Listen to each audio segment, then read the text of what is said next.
computer. Okay, I hope that's okay. It's Debbie coming in. Great. Okay. Wow. It's not even 7 o'clock yet. Oh my God. All right, still time. After you warned us that you were a yucca, we.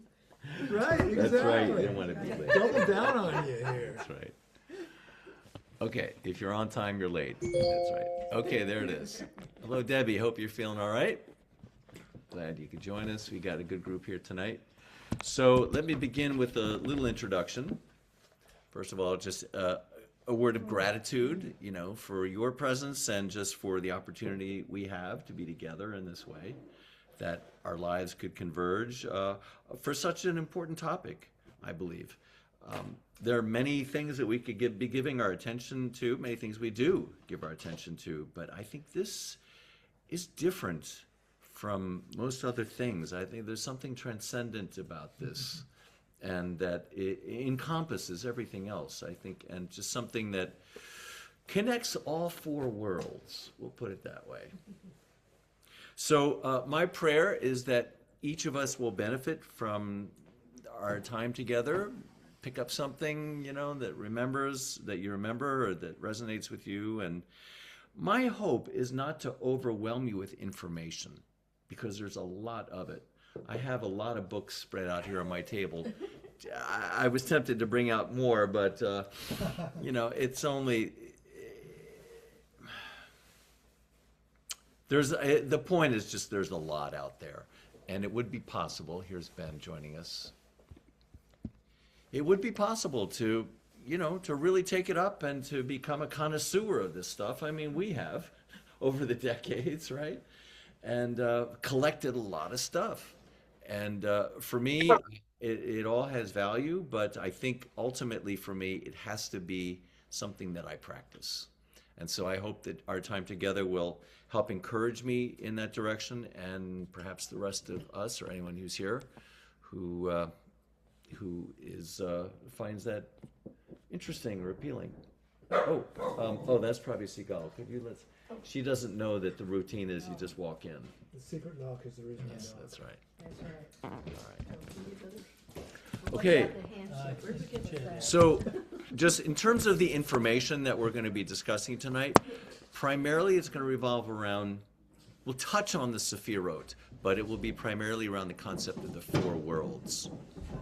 So that's what we're going to talk about. And I think what we'll do is go around with, if anybody, what do you need? Lower chair. Oh, there's one in my office if you want to bother to Where get is that. it? It's downstairs. All right. Yeah, okay. So, sorry about the commotion. Let's begin on Zoom with the people who are there and fully present. Thank you. What exposure have you had to the four worlds? Either that or what is your hope for tonight? Anyone willing to start? Lisa, you seem there and present. Okay. I really don't know anything about the four worlds. I'm really anxious to learn about it. I gather it's a metaphysical way of looking at reality. I don't know. But I want to know more about it, and so that's why I'm here tonight. Great. Suzanne, you're in my top left corner. I presume you're there listening in. And if not, Judith, I see you're on the top right corner. Oh, Suzanne, go for it. So I'm not as versed in the four worlds in Judaism. Okay. What I am Oh, versed in is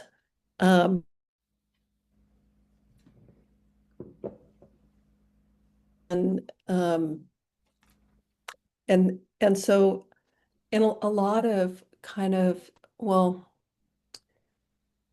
I don't know exactly how to put it. So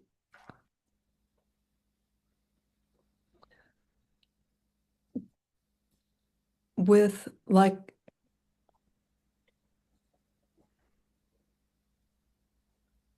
esoteric Judaism is what I guess I would call it. Mm-hmm. It never spoke to me as much as other things in other places have spoken to me. And so what I find really interesting for myself, and it was just like, um, um, I'll give an example of with the Shema. Well, we just want to be brief here. We're just Okay. any Okay, I'll exposure to just say four that walls, yes. there's other things that I've studied where I know that the four worlds overlap on them, Awesome. and so that's what. Great. Thank you. Judith. Um, I think I have been exposed to this before, maybe a year ago, in something that you taught, but I have to admit I can't quite remember it all. And I haven't had any other exposure. So I'm looking forward to tonight. Fantastic. Debbie, and then Ben.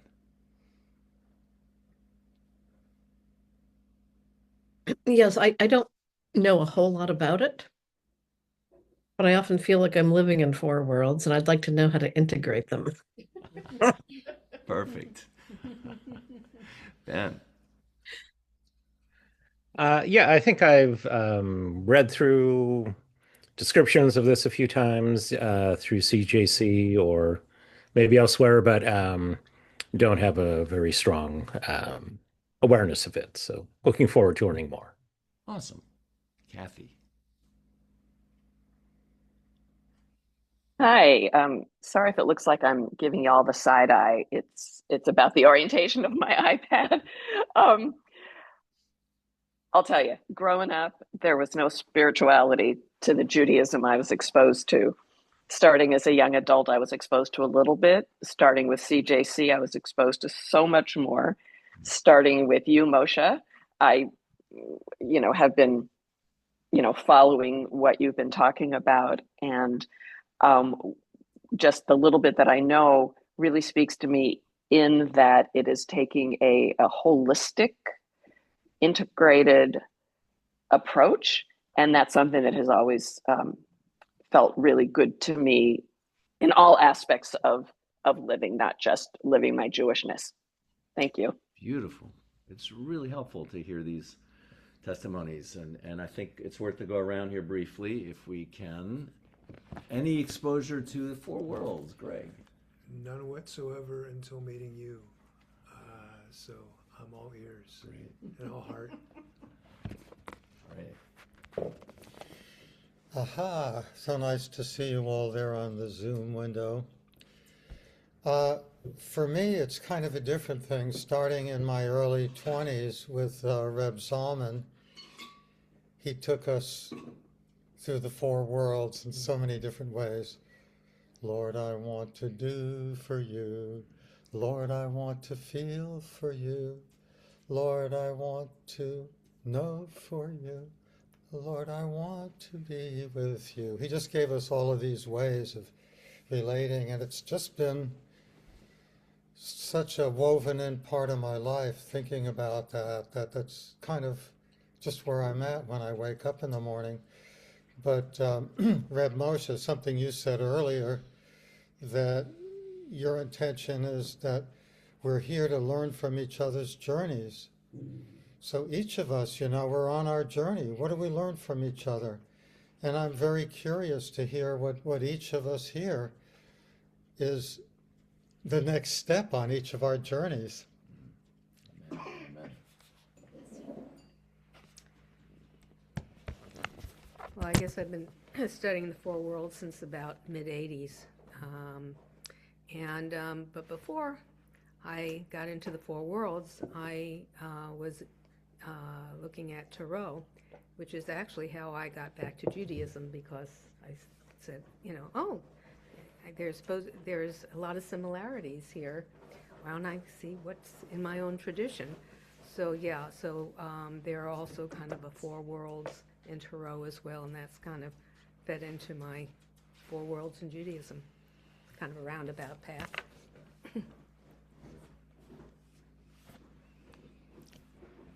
I really liked reading Gershom Schollem's book about wait a minute, I thought of the title a minute ago. Anyway, about Jewish mysticism when I was in college, but now I don't have any connection to it at all. I'd much rather read something more rational.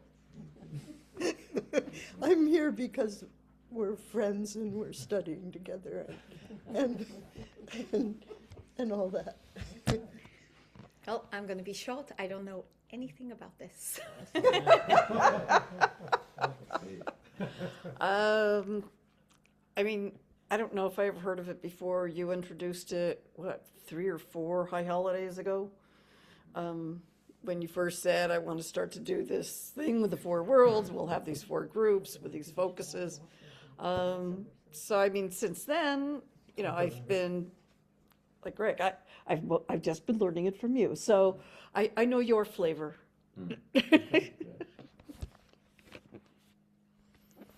Well, I can second what Laura said. I mean, I know it as the organizing principle for the CJC Chavarot, and that's how I know it. And, you know, I'm interested in it to see how it might impact spiritual practice. You know, I keep coming back, you know, what I'm most interested in these classes is developing spiritual practice more than developing knowledge of rituals per se. Mm-hmm. Excellent. Thank you. So that is my hope, that you'll be exposed to this information to the extent that you find it useful. I mean, it is possible you could take a college course on it, you know, or get a PhD in it, because there's so much to learn. But that's not my interest in you know, giving you this information. It's more like presenting it in a way that allows you to just understand it from a broader perspective and how useful it can be in your life. And so that's my intent.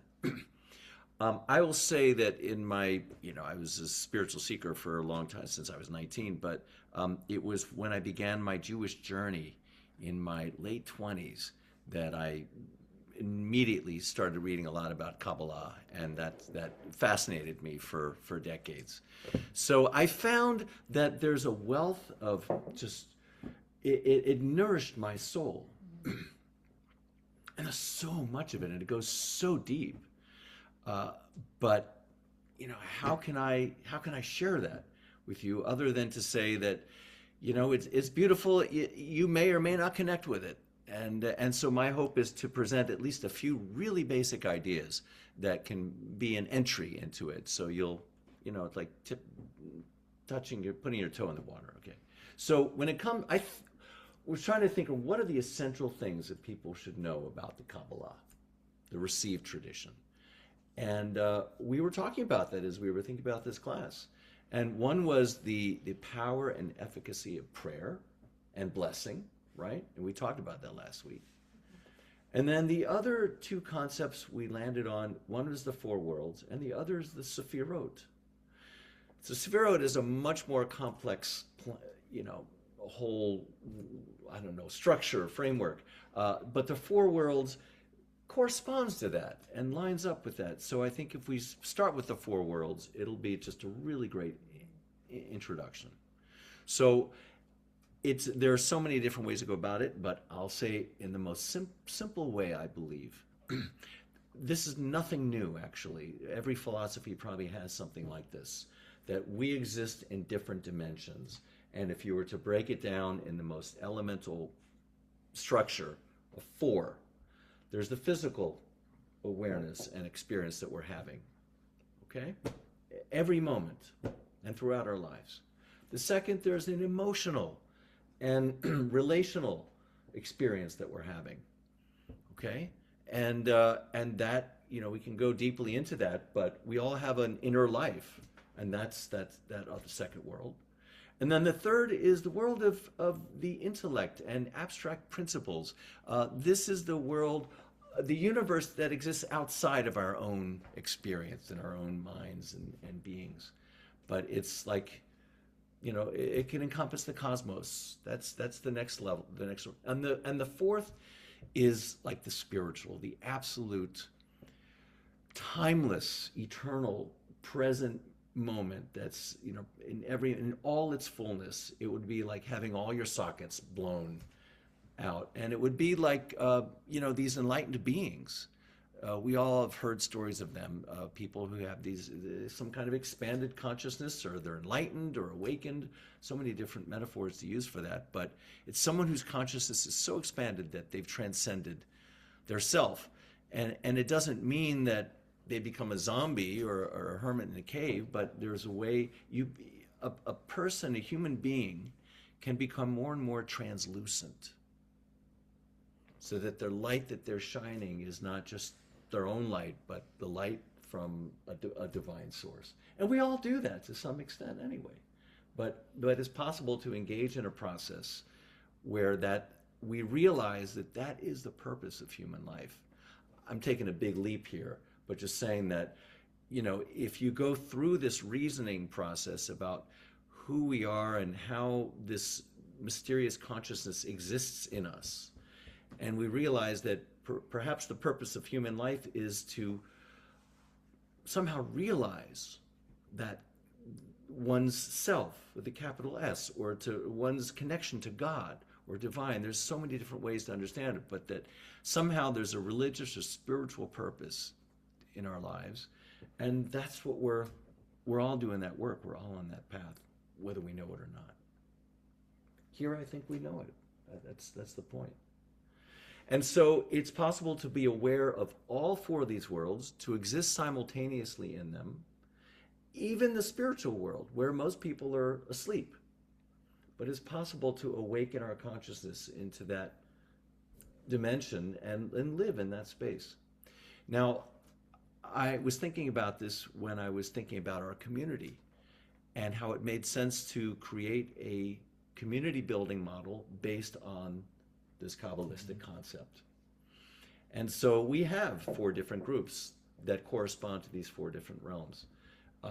The first is, as I understand, you have to have a good solid foundation to establish yourself in the world, and that is with education and children, families.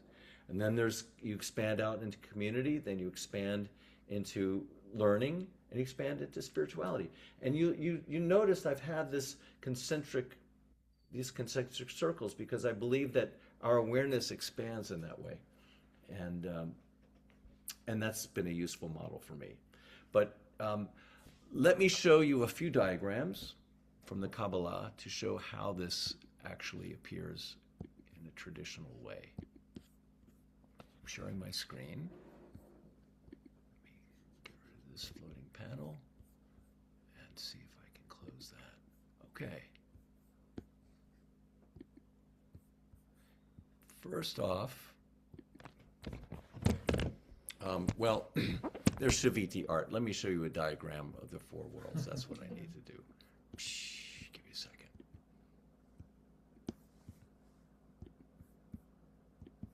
Okay. Here we go.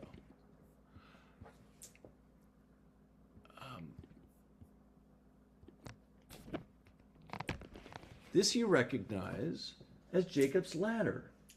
Ah. This goes all the way back to these biblical stories in Genesis.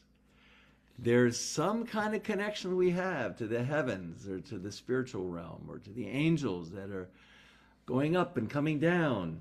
And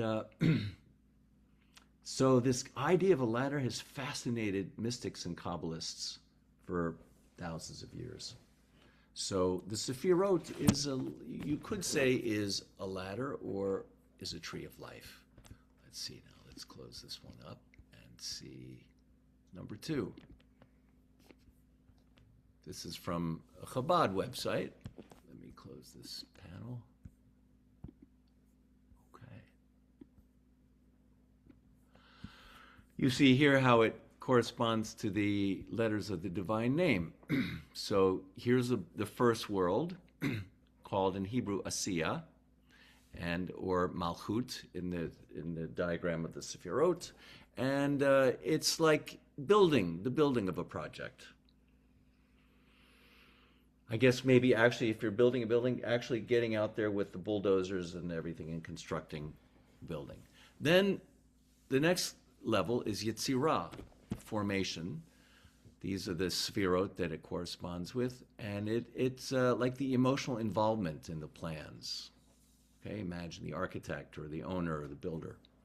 And then B'riyah, creation, corresponding to Binah, the broadening of concept. I don't know, I don't really love these descriptives.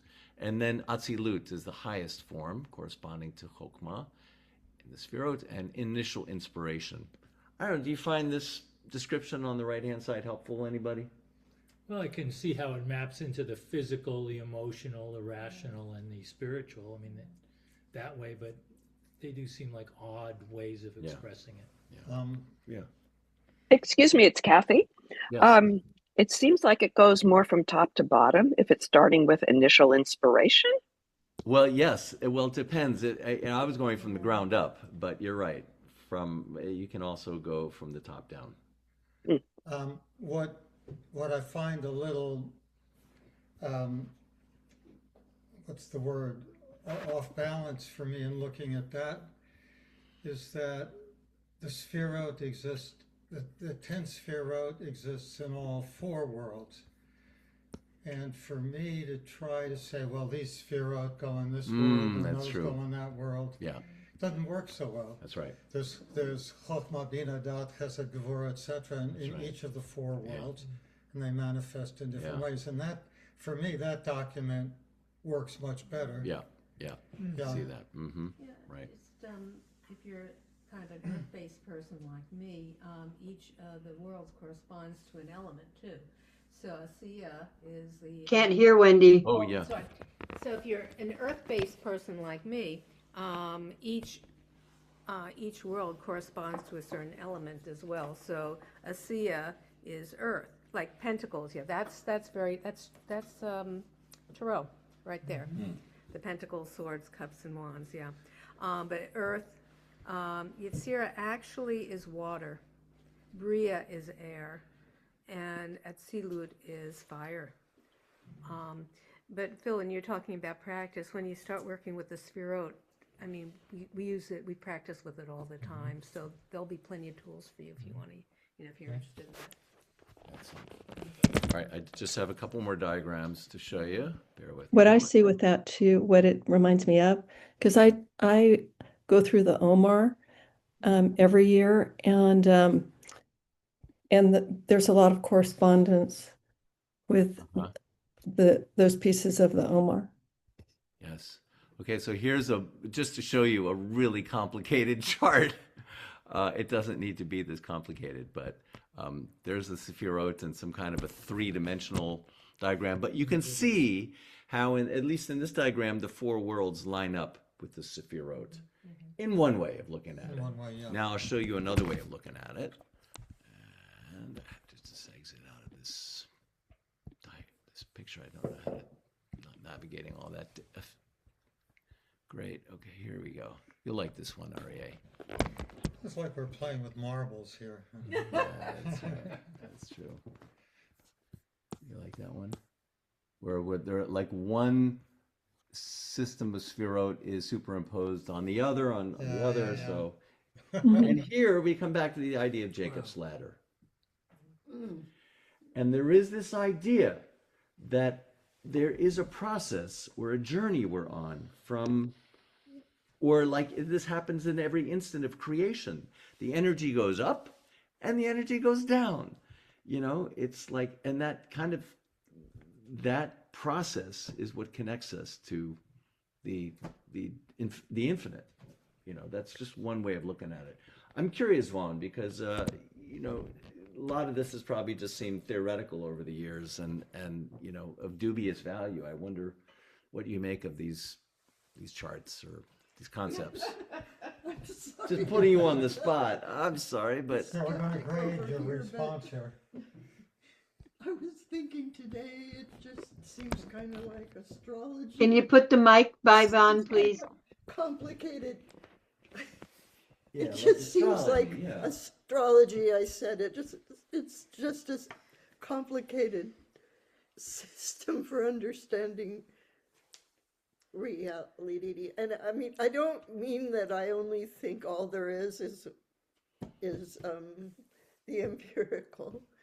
Like, Yeah. there's a separate reality, as Carlos Castaneda called it, I think, but Well, I think- just don't. Vaughn, I know you, and you're living it. You're a tzaddik in my book. So you don't really need to know all this theoretical stuff, But that's why I think, like, when I was trying to explain where kind of I was coming from, Yeah. it's like I totally relate to Vaughn. Yeah. And even with like the Omar, it's like, because the Omar starts with like these kind of an easy inroad, and then it becomes deeper and deeper. And I haven't, like, people study, the Hebrew text and things like that. Where I've gone to is more pieces that I can use in my daily life. Mm-hmm. And that is what it comes down to. yeah. Yeah. So it's much more simple. In terms of the four worlds, I'd like to give a very concrete example of how it can relate in a concrete way to our lives. And this actually comes from Rabbi Aryeh Kaplan's book, Meditation and the Kabbalah. Most of us here have had some experience of Shabbat, right? So he relates the four worlds to Shabbat. Okay. The first world, Asiya, the world of stuff, that's Friday afternoon. We're getting ready, maybe cooking dinner or, doing whatever we need to do to get ready for Friday. Pulling out my whites. What? Pulling out my whites. What am I going to wear? So that's Asiya. That's the world of doing. Then there's Friday night. What's Friday night? We sing Lecha Dodi, we welcome the bride. That's emotional, that's from the heart. So that's the world of Asiya, second world, the world of the heart. But the world of Yetzirah. I'm sorry, Yetzirah rather, yeah. Yetzirah, the world of the heart. Okay. Then comes Saturday morning. What's Saturday morning? We're reading from the Torah. That's Bria, the world of consciousness, the world of intellect. Okay, and then finally, if you do the whole thing in the traditional way, there's Saturday afternoon, Seudah Shlishit, that last little meal before sunset, where there's nothing to do. And that's the world of Atzilut. We're just kind of being present. We're watching the sun.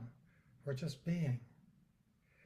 So Rabbi Aryeh Kaplan maps that, and he says that's a very concrete way that we can each experience the four worlds. Nicely said. Now, you might say, well, okay, that's fine, but why do you need to label these experiences, right? And I would make the case that it's helpful to have a framework, a mental or cognitive framework to understand human experience and to be, have some awareness about this, because this tells you that there's some kind of progression, some kind of connection between these different realms, and that there is a spiritual realm. I mean, other frameworks, I don't know how people live their lives and see the world, but how much do people have an awareness that there's a spiritual dimension to their lives? That I think, if we were to ask the question, what does it mean to be fully human? I think it's to be fully awake in all four of these worlds.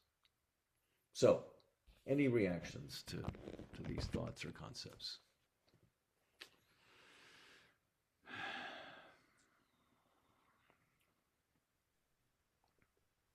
Hi, this is Kathy. Great. And I am not animated, sorry. Aryeh, I am entranced by what you just described. That helps me understand so much. And I immediately had this image of members of CJC and our larger community gathering on a Friday night for a Shabbat dinner. And the next morning, maybe not morning, at some point during the day, gathering for, I guess it's more of a teaching kind of thing. And then I have really missed Havdalah. We've done that occasionally in our community.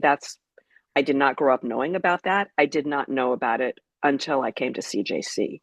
Where had it been all my life? I think I would have felt so much better had I known it all along. Anyway, and then so in the same 24-hour period, or I think it's 25, that we meet later in the day, and I've never heard anybody describe it as, I think you said, that sweet little meal before the end of Shabbat.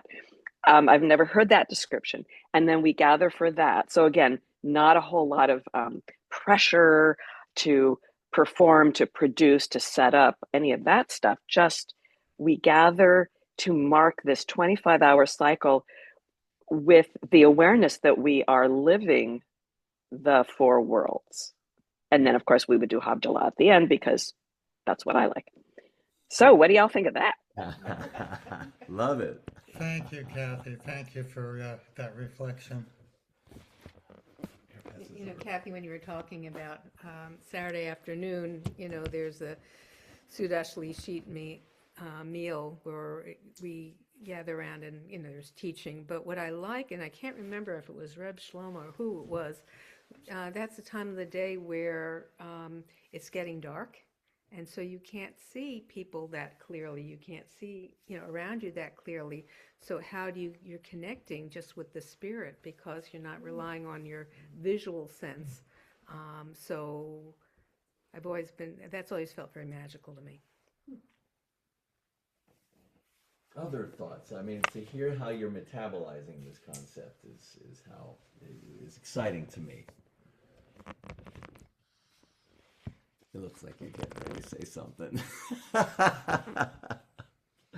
Okay. I mean, yes, Laura, thank you. Yeah, there's times I really wish I could indulge in all of those. I mean, you described that, and it just sounds wonderful. I would love to be able to do that, but it is so not my life. And, you know, I mean, I'm involved with a lot of people, you know, mostly family, and it's just busy, you know, and Saturday. Could you put the mic by Laura? Oh, yeah, here. Oh, sorry.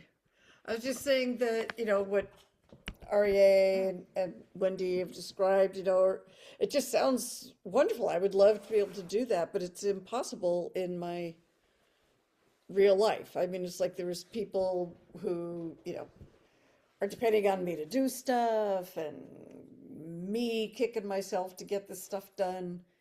And it's like every once in a while I try to imagine what it would be like to be in a world where I could just do Shabbat. And it'd be really nice. But I don't know how to make that happen. Can I offer a response? Sure. Yeah, right. Hello, hello, hello. I remember hearing the teaching from a Rebbe once. I don't remember who it was. You know, if any of us, if we take it on ourselves, well, I got to do all 613 mitzvot all at the same time. None of us would ever do anything. Mm-hmm. And the advice was, pick one little thing. Pick one thing. Mm-hmm. Who knows what it might be? Mm-hmm. Maybe it might be to give $1 to a stranger on the street. Mm-hmm. Maybe it just might be to light candles. You might take 5 minutes to light candles. Just to pour yourself a cup of wine on Friday night and say, L'chaim, thank you for the wine. You know, that's the wisdom that comes through. Pick one. You don't have to solve the problem.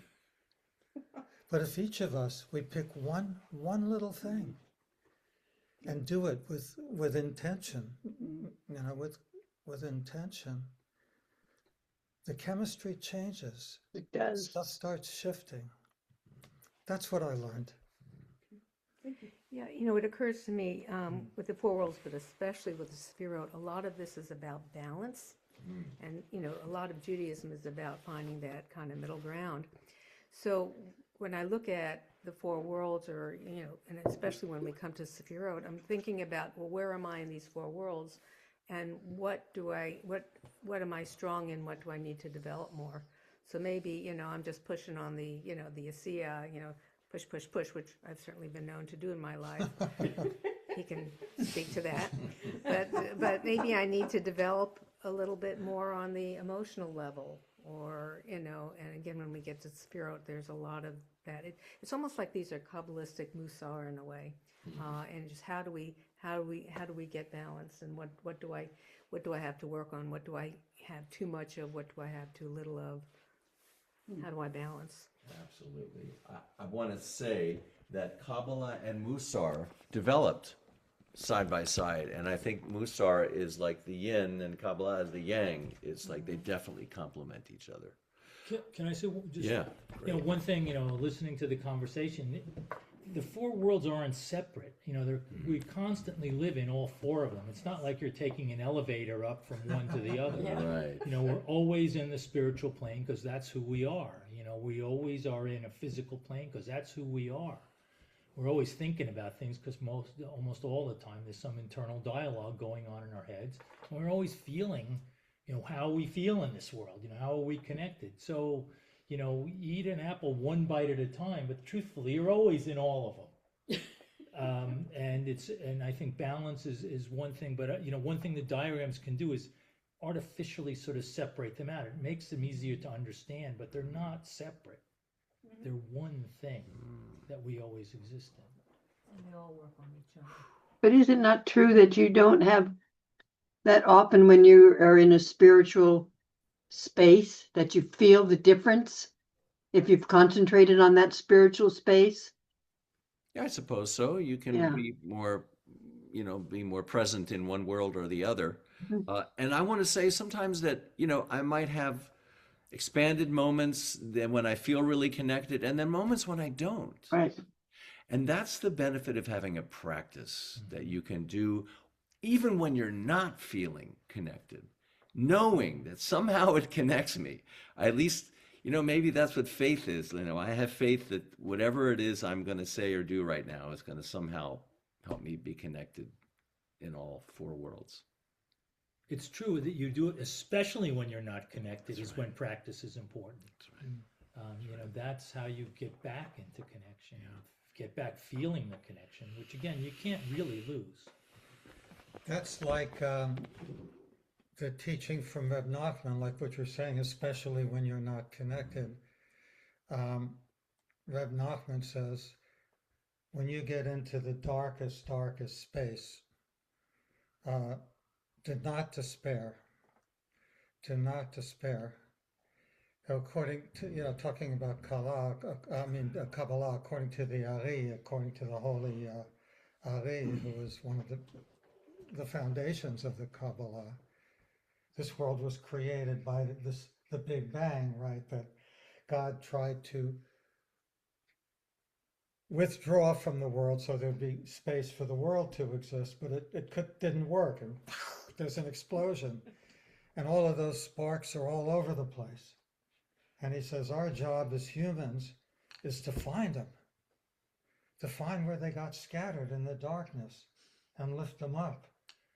So Reb Nachman says, if you're in the darkest place, the thing to do is to say, why was I sent here?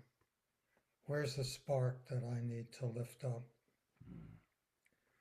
I know for myself this past year, I've gone through some health issues, had to have surgery for cancer. I had to have other stuff that I had to deal with. I wake up in the morning saying, oh, God, do I got to go through another day of this stuff? But then I remember Reb Nachman's teaching. What's the holy spark here? The holy spark is, wow, even when I'm feeling pain, even when I don't know what's going to happen with this body, I can still remember God's presence. I can still find an act of kindness to do for somebody. I can still try to treat Wendy really nice. that. In spite of how I'm doing it, it's like, and that's important stuff. It's not like, you know, whatever's going on in the world. The teaching is I can find that spark. That's why I'm here, to lift that spark up. Beautiful. It Please. You want to say something? She was raising her Jerry, did you want to say something? Well, I was just saying that when you find that, this is what I feel, when that spark happens from a mitzvah or whatever it is that is to grab a hold of it and feel it, not let it just pass without touching on it and sacredness. And I think that makes, for me, it makes me more aware when I'm in more spiritual sense. Beautiful. Because that's the blessing. Yeah. Judith. I've been trying really hard in the last year to observe the Sabbath on Friday.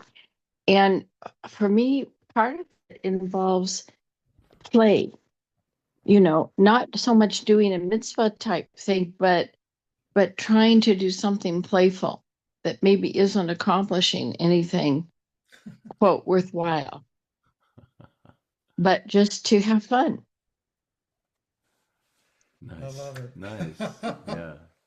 I would love to hear from other folks. I mean, I so value your perspectives and your experience. Anybody? Debbie, Lisa?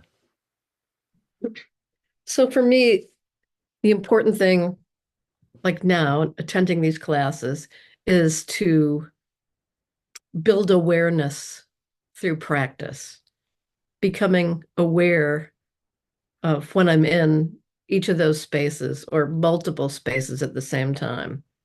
But I think awareness for me is like first, because I'm not aware of what's going on. I can't respond or, you know, consider. So I think part of the idea of practice is to build your awareness and to be able to call forth that awareness and to be able to see those sparks. And if you're not aware, it's harder to identify those moments and to recognize them for, you know, what they are and how beautiful they are, or, you know, how troubling. But for me, like awareness is first. And that's what I'd like to build through this class and this practice. Mm-hmm. Nicely said. Debbie, listening to you and this discussion, I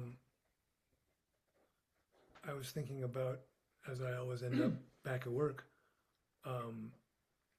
and I've got a caseload of like 700 people, and every day I get 30, 40 phone calls from... Can't hear him. Okay, every day I get 30, 40 phone calls from my clients who are, generally when they're calling me, they're either having a lucid moment when mental illness isn't so strong, or they're just like gone and they're needing a way back. But I just had this overwhelming thought that those are all sparks. Every one of those phone calls, they're all sparks. So beautiful. Good way to look at it, you know, really changes the perspective. It's not just an annoying phone call from, you know, client number 43. Yeah. Something you said, Debbie, about awareness is I like to understand things and then do something and then choose, you know, what I'm going to do. But I know there are some in Judaism, and there is a case to be made for non-understanding and just doing, right? There's a big emphasis on that, especially in ultra-Orthodox, where like, why do we have to do all these rituals? Just do them, and then you just start by lighting candles, right? They say just with one mitzvah, and then you come to understand its meaning. Yeah. I still don't like that approach, but some do. Rabbi Moshe, you're reminding me in Torah, standing at Mount Sinai, there's one version where we said, Na'aseh v'nishma, we will do, and then we will hear. Should be the other way around, right? We'll listen and then we'll do. What does it say? We'll do and then we'll hear. And the answer that the rabbis give is as you were saying, sometimes I don't hear, I don't understand. But if I reach out and do it, aha, then my understanding can catch up with my actions. Right on. Now, I'm just going to talk until somebody else wants to say something, so please jump in if you're inclined. I'm trying to take Zena to obedience class. I mean, I do, but I'm. Well, and we would like to reap those rewards. And I realize it's not her, it's me. It's the consistency. Yeah, training class. Yeah. And now I'm past the point where I know what I'm supposed to be doing, and I know I'm not doing it. And, Why? And well, I'm too busy, or I should start with one thing, right? Yeah. And I think a really key thing that she needs to know, they have this move where you hold a treat and you say, "Watch me." And they're going to look at that treat for a long time. Eventually, you train them so they'll look at you even without the treat. Watch me. And like to pass through obedience too, they have to be able to do that for like 30 seconds. We're a long way from that. So But who's a long way? You or her? the both of us together. It's teamwork. It's a we. It is a we. But here's my point. This is relevant because it has to be, you got to pick one thing. You could try to do them all, but I'm just going to pick one thing. And I know that's the most important thing. I'm just going to have to practice that. And that's the same thing with my own meditation practice. Like I need something to focus my mind on. So I focus it on the holy name, Tetragrammaton. Here's a vertical version of it. And that's a wonderful object for meditation. For me, but I have to stick with that. And darn, that's really hard because my mind starts to wander. Oh, yeah.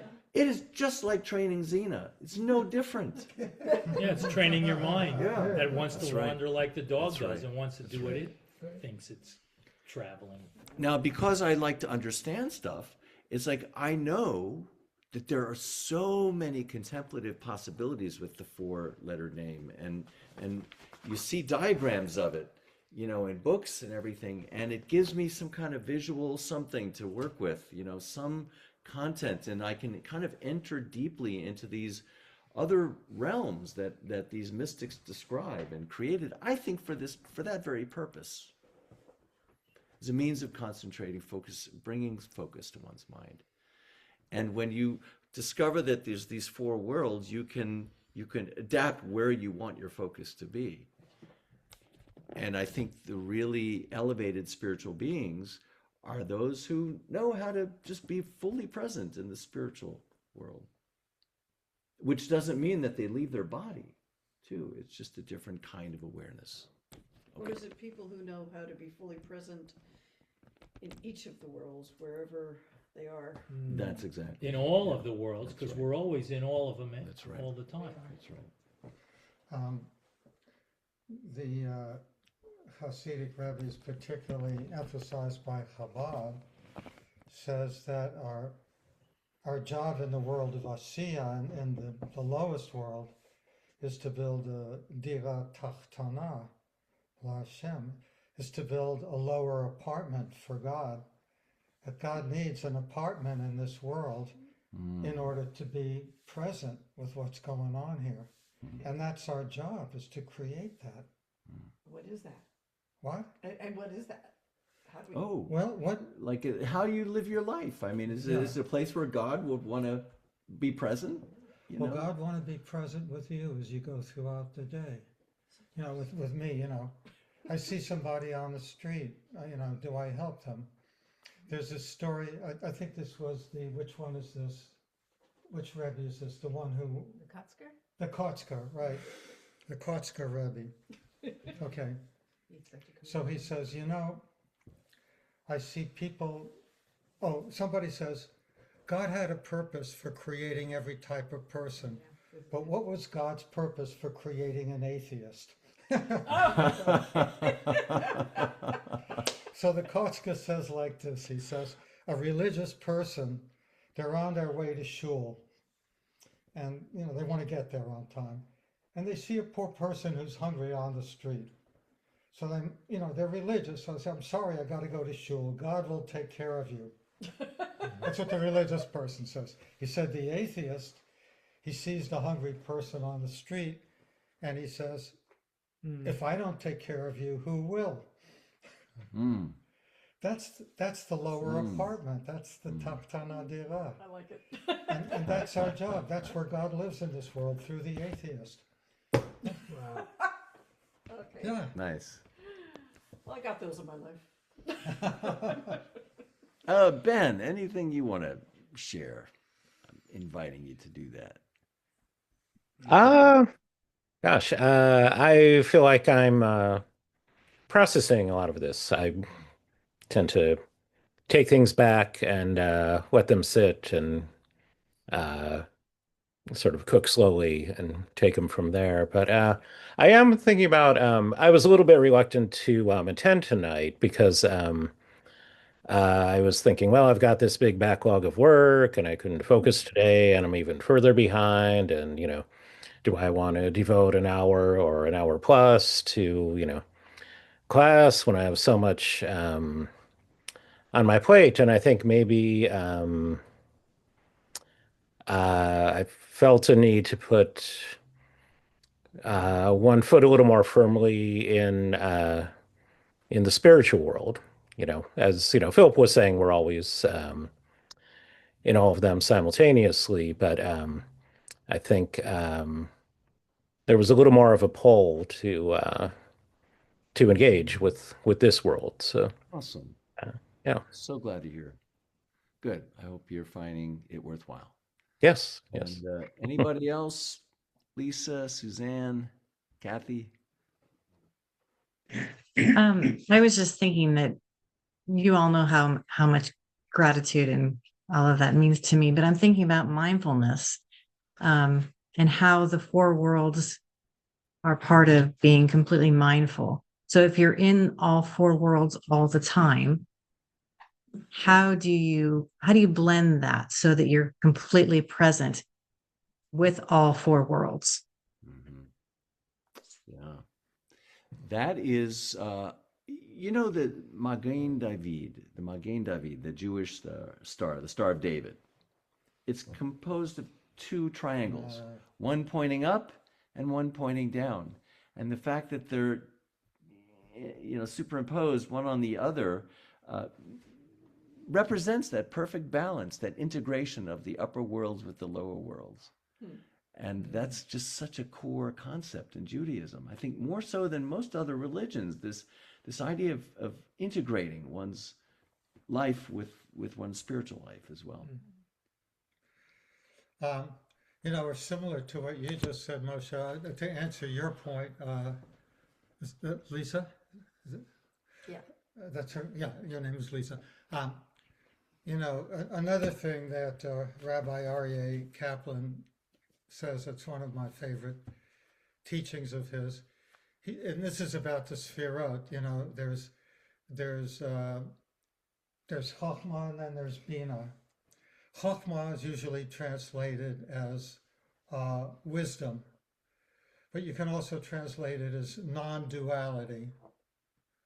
And Bina is usually translated as understanding. You can translate that as duality. So there's non-duality and there's duality. How do we exist in both of those worlds at the same time? And his answer was, as long as we are souls, we live in the world of Chokhmah, of non-duality. As long as we happen to have bodies, we live in the world of Bina, of dualities. The human predicament is we live in both worlds at once. Mm-hmm. There you have it. Beautifully said. Sigal, I invite you to share anything. No? Okay. I'm also processing. Okay, good. All right. So hi, it's Kathy. Can I great. jump in, please? Yes, please. I'm thinking, Lisa, about what you were talking about and asking. And I'm wondering if it's not a question of being in all four worlds equally at once. First of all, I don't think that's possible. Second of all, I don't think it's desirable. I think being aware that there are these various aspects, these various ways to be in the world, I think that's important. I think it's important to be aware in ourselves of if we're heavily in one and very lightly in the others, that maybe that's going to be off balance. I cannot imagine being fully present in all four worlds at the same time unless I am away at a really magical retreat. Absent that, I think that for me, I like to be at any moment in time able to bring my awareness to, am I a little more in this? Am I a little more in that? What would help me now? What might help the people I'm with, hanging out with, or being in service to? What can I tap into a little more? What can I let go of to help me be who I want to be in this moment? Beautiful. Wow, there's so much wisdom springing forth here. I know you talk about the circle. Yeah. I'll share a little story. I have a friend who is a retired airline pilot. Some of you might know John Mosley. Laura, you know this story. Okay. So I'm going to share my screen because I want to share a picture. So I went, he invited me to go up in a plane with him. And so I did that and it was wonderful. And I'm just going to show you one picture here. Let me see if I can close this up. So I was going to, there's 4 seats. So there was room for me and for him. And so I invited 2 of my sons. But one of my sons couldn't go. He had to go to a birthday party instead. So I invited this boy who's like a bar mitzvah student of mine. And because I thought, who would enjoy this as much as I would? And who might, if I were hoping that this would have a positive impact on somebody, it would be probably have more of an impact on him than somebody who's older. And so he really had just an amazing time. I'm still blown away by the experience of going up, and we flew over the sunset over to the Golden Gate Bridge. We went around Angel Island and Alcatraz, and then we just spent like a half hour, 40 minutes up in the air, and then came back. Anyway, so I went to see him again today, and I said, my goal is not to, who knows, maybe you'll become a pilot. He's been thinking about it actually, and he thought maybe he will. But my goal as a rabbi and as a friend is that we can learn to go up and come down, and like that those are possibilities for us, and we can do that gracefully, And I think that's what fascinates me so much about paragliding as well. Is being able to, like Rabbi Akiva. Okay, I hope you all know this story, but if you don't, you could tell the story. There were 4. There's a very old, really short story in the Talmud, very, very famous, about 4 rabbis that enter the garden, Pardes. It doesn't really go into any detail, like where's his garden or whose garden or what garden, but they enter. You can imagine this enclosed garden, and these 4 rabbis go in. One of them, one of them kind of went crazy. Right? I don't remember his name, Ben Azai or something. I don't either, but I know the story. One of them became an apostate, meaning gave up on Judaism, became a Christian, and the other died. Of the 3, but there was one other rabbi, the 4th rabbi, Rabbi Akiva, who alone entered the garden peacefully and exited the garden peacefully. And he's held up as like Judaism's greatest mystic, through the ages, and the type of person that a perfected master might be, and that says something about the integration. And Kathy, I want to say that it is possible to be awake in all 4 worlds. It doesn't mean you're like blissed out or just acting weirdly. And And it is interesting that Judaism doesn't have a monastic tradition. You know, I go to visit the monks down the road, and they do. And man, they spend a lot of time in their monastery meditating. As Jews, we don't do that. But because we have a different model that says that we can be awake in all four worlds at the same time. And that's how to live. And as a matter of fact, we already are.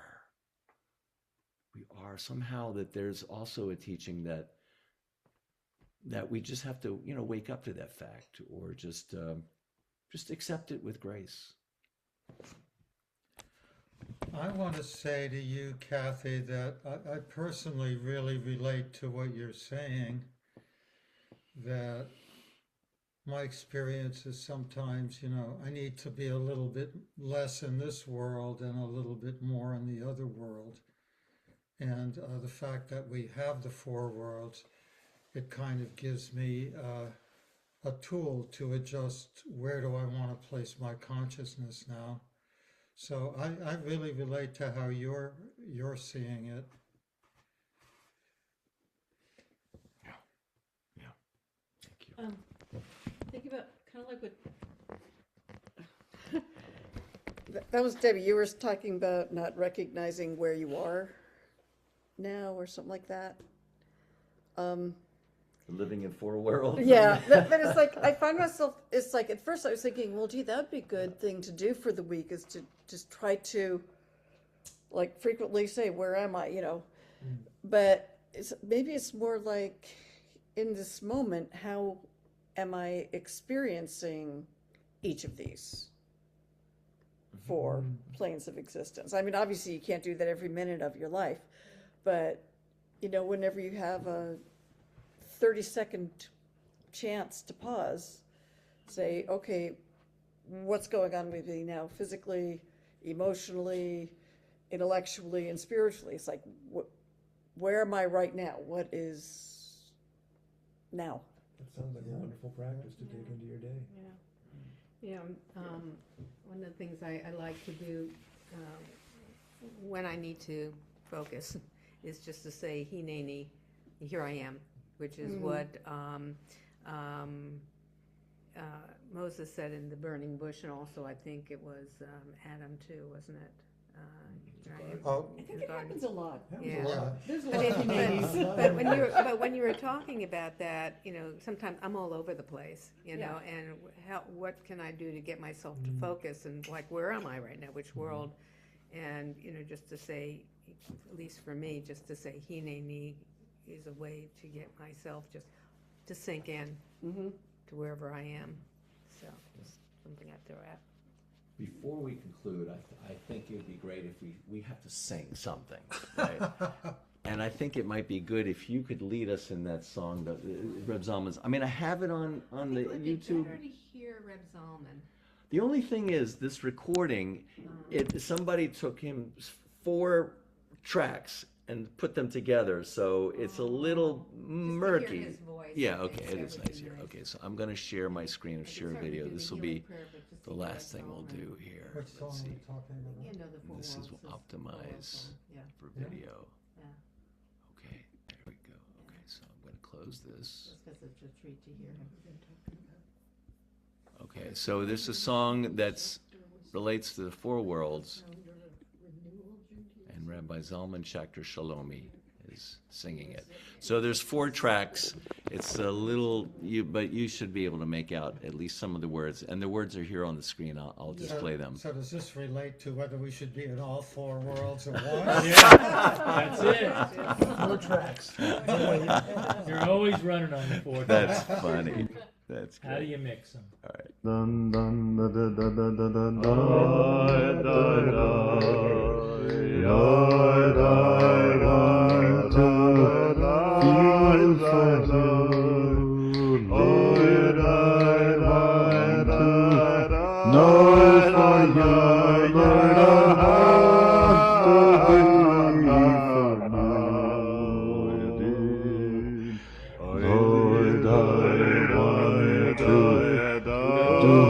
For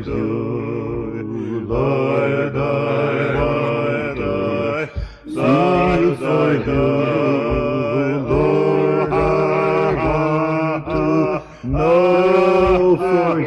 Lord, the heart to thee, for you are Asiya, you are Yetzira, you are Nazareth, you are Atzilut, you are freedom, you are Nazareth, you and holy Yud. A voice brings to me the call to prayer. Wow. It's such a treat just to Yeah, hear. that's true. We'll have to share that later. That's He true. released Okay. 4 albums this year Okay, hang on a and is second. We gotta- nominated for 4 we do Grammy wanna Awards. watch this. Performing Okay. Join Ice. Okay, great.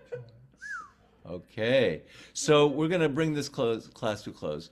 I hope you found it enlightening, and that we'll be together again next week. We'll take a deeper dive. So I'll send you some materials tonight. It's just so if you want to do a little homework and read up and be prepared. Anyway, thank you, everybody. Thank you. See you then. Good night. Bye-bye. Thank you, everybody. I'll leave this on because we're probably going to schmooze here for a few minutes before we go. But it's good to be together. Yeah. It's nice. I think this is awesome. I'm sorry I don't get to be here next week. Mhm. Really enjoyed this. I mean, I'll be online, but Good. You can join us, yeah. not this. Jill is in Miami, and I'm going to be joining her this weekend for Valentine's Day. All right. And then I'll You be going to back, Miami? coming back Sunday, yeah. Oh, You wow. must I'm have a leaving lot of miles Wednesday, built Wednesday up. afternoon. Oh. Yeah. And then coming back Sunday. Yeah. So yeah, I really like talking about this stuff, and it's just so wonderful. I learned so much from everybody else, and like something you said was like you said it just I could never have said it that well. So it's incredible how much wisdom we have here. This deep well. Okay. Well, thanks everybody. Yeah. Carry on. Thank you. I'm wondering if it might be fun for each of us just to say one sentence. What really struck me about tonight's conversation? Mhm. Each person say, and just go around the circle, starting with Phil. You know, what struck me about it was how many people have different views as to where they are at in their lives. You know, and you know, coming from really, you know, been really deep into the Tao, you know, and where the Tao says, you know, the more you know, the more wisdom you have, the wiser you are, the less you know. Mm-hmm. You know, and I think it's, as I'm thinking about it, you know, we're all trying to map our lives using these metaphors.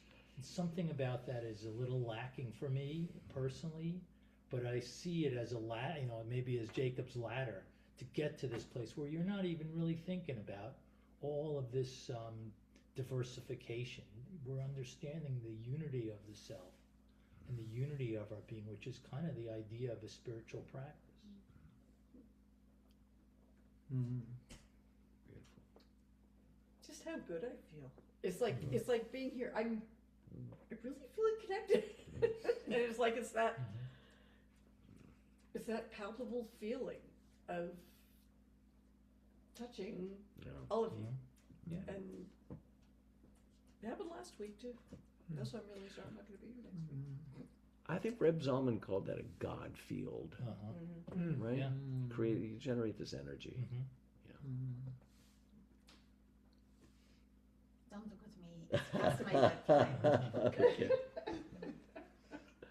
Well, for some reason, I'm still thinking about your quote from Reb Nachman, and how I always think, like some people in my family, I think Reb Nachman was maybe bipolar, and I'm not, but I'm close to people who are bipolar, and so I always think I could learn from him, like if I read his sayings or something like that. Like, what are the sparks there that you've been sent to lift up in that situation? Yeah, well, that's all I need to say right now. Two things. One, I just wanted to respond to you, Phil. We're coming up to a holiday now. Purim, it's not just about carnivals, but what it also is about is divine not knowing. So that's something, at least, yeah, I'm not into the carnival, but to consider about, just not to know, just to be. But anyway, I just love hearing where everybody is and in their own lives and their practices, and how what people are bringing home with them in terms of practice, what seems to fit, and what bells are rung. So I'm enjoying that. For me, it was kind of remarkable that hearing how on the level of Asiya, right, on the world of doing, we're really each in different places. We have different ways we live our lives. And in the world of Bria, the world of knowing, we have different ways we think about Judaism, spirituality. But what I felt is that on the world of Yetzirah and the world of feeling, I really feel us all connecting. That's what I take away. Yeah, nice. I've never been part of these types of discussions before. I've lived in the world of intellect, where you don't go to feeling, and it's so gratifying. It's so grounding. It's really lovely. I really appreciate it so much. I'm grateful. So thanks everybody. I'll say good night. Good night. Thank you. Good night. Good night. Night.